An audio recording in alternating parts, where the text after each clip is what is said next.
One thing I know for sure is that I'll never book another flight through Expedia again. I don't think I'll ever use it for anything again. And after everything I've experienced with Avianca Airlines, I honestly don't know if I can trust them either. This morning, I opened an email that made my stomach drop. Chime denied my chargeback dispute over a flight that I canceled within the airline's own refund policy.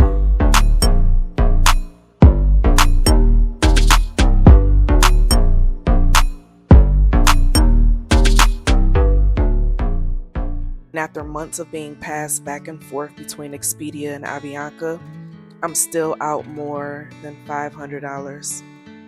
$500. In today's economy, that's not pocket change. That's rent in some spaces, groceries for a couple months. Hell, it's another flight to a new country. That's money that I worked for, budgeted, and money I could have used to keep building the life I'm trying to create and build. Instead, it's gone. It's like you take one step forward and two steps back sometimes. And what hurts the most isn't even the amount.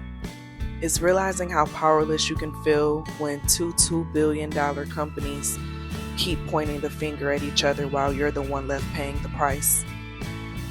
As I stood in the kitchen making my breakfast this morning, I couldn't stop thinking about that email.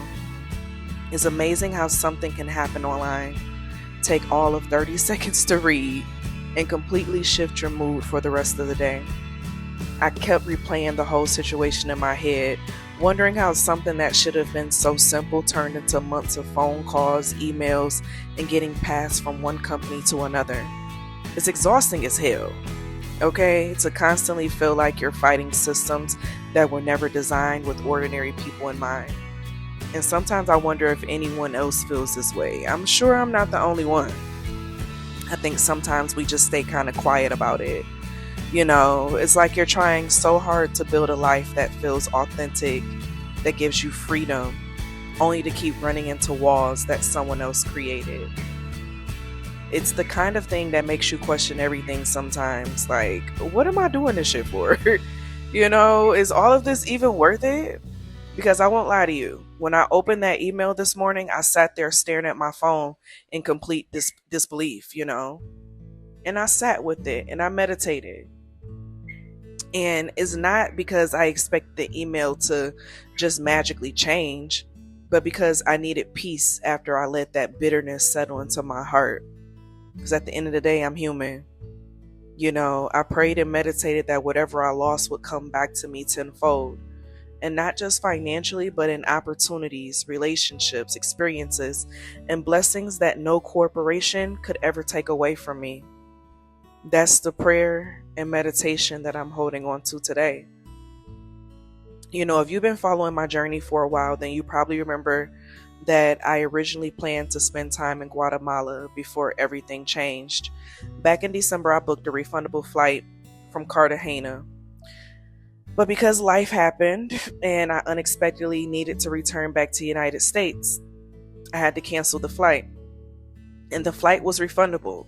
I made sure to pay the extra fees for a refundable flight. But when I canceled the flight, I expected the refund to process, simply. Instead of receiving my money back, Expedia gave me an airline credit. I wasn't thrilled about it, but I figured, okay, I'll just use the credits for another trip. No big deal. And so fast forward a little while, and now I'm preparing to come to Brazil, and I tried to use those credits towards my flight. And that's when they told me something that I didn't even know. Apparently, the credits could only be used on the same route as my original booking and not just the same, airline, the same flight path. So from Cartagena to Guatemala. And so even though it didn't make any sense to me, I listened to their explanation. They tried to book the flight and it didn't work. And so eventually I accepted it, because the representative assured me that my credits wouldn't expire until November of 2026. So I thought, fine, I'll save them for my Guatemala trip later on in the year. Cool. Or at least I thought it was. Because months later, after finishing my time in Brazil, I decided it was finally time to visit Guatemala after going to Cartagena. And so I logged into my account, expecting to see my credits waiting for me, and it was nothing there. It was completely gone. I contacted Expedia thinking maybe it was a technical issue. Instead, I was told my credits had already been used. And I'm like, used? On what? Because it certainly wasn't by me. I searched every confirmation email, every itinerary, every receipt, every booking, and nothing matched what they were telling me. They told me that a flight was booked to Brazil, but I had no confirmations of that. It was a mistake on their part. I had the evidence, everything. And from my perspective, it was clear that I hadn't used those credits. I even told them, hey, go back and listen to the recordings of the phone calls. It's all there. Yet somehow I was still being told that there was nothing they can do. So Expedia told me to call Avianca. Avianca told me to call Expedia. Expedia pointed at Avianca. Avianca pointed back at Expedia. And meanwhile, I'm just standing in the middle wondering how the only person losing money in this situation is me. And not just money, I was losing time, because time is money, okay? And I hate how that happens. Like, have y'all ever noticed that type of shit in other situations? Like, it's like they keep sending you in circles hoping that you'll stop, you know? But it's like when regular people owe companies money, it is you receiving all the types of confirmations and emails and things of that nature, you know? But anyway.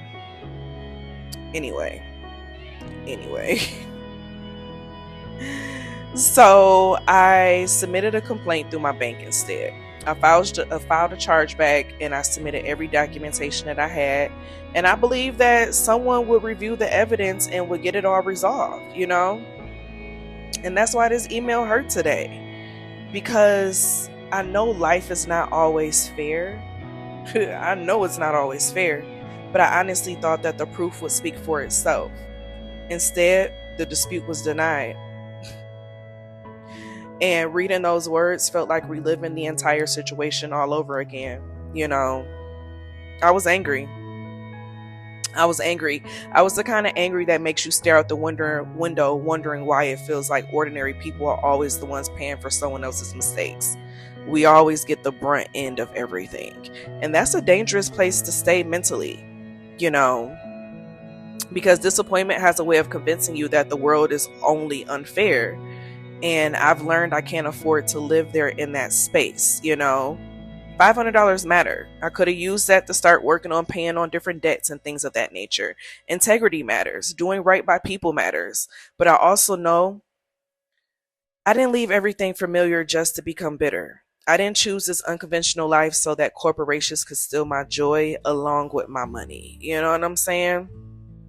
But I genuinely believe that what leaves my life unjustly will return multiplied in ways I can't yet imagine. And that's the mindset I'm choosing to carry into this next chapter. Because if this journey has taught me anything, it's that freedom isn't about avoiding hard days. It's about refusing to let the hard days decide who you become. And it's okay to feel that anger. Just don't live there forever. And as I finished making breakfast, I realized I had two choices.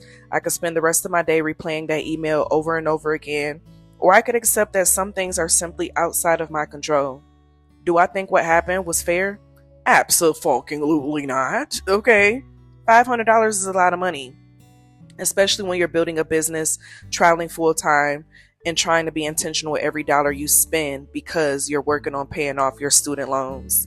And it hurts. And I'm not going to pretend that it doesn't. But one thing I've learned over the last few years is that life has a way of testing what you really believe. It's easy to talk about faith, gratitude, and trusting the process when everything is going your way. It's a lot harder when you're disappointed and feel like you've been taken advantage of. So today, I'm choosing to believe that this isn't the end of the story. I still pray that what I've lost comes back to me tenfold, and I have faith and confidence that it will, you know, and it may not come back through this situation, you know, maybe not through these companies, but it's going to come back in a way that's better than I have ever expected, that my mind can't even fathom right now. And at the end of the day, they may have my money, but they don't get my peace. They don't get to make me bitter. and they don't get to stop me from continuing to build the life that I've worked so hard to create, you know. And so tomorrow, when I wake up, keep moving. I'm going to keep traveling. I'm going to keep believing that there are still good things ahead. And honestly, that's worth holding on to more than anything. Because what we can't do is let anyone or anything take our peace. And I really feel like a lot of obstacles come about in our life to make us want to give up, to have us entrapped inside of those feelings and the circumstances that we're in, you know, with the lack of information. But I refuse to give up. And I know it's going to come back to me. And I'm standing on that. And I'm believing in that. And that's on mother freaking period. Thank you for tuning in, and I'll see you all in my next vlog.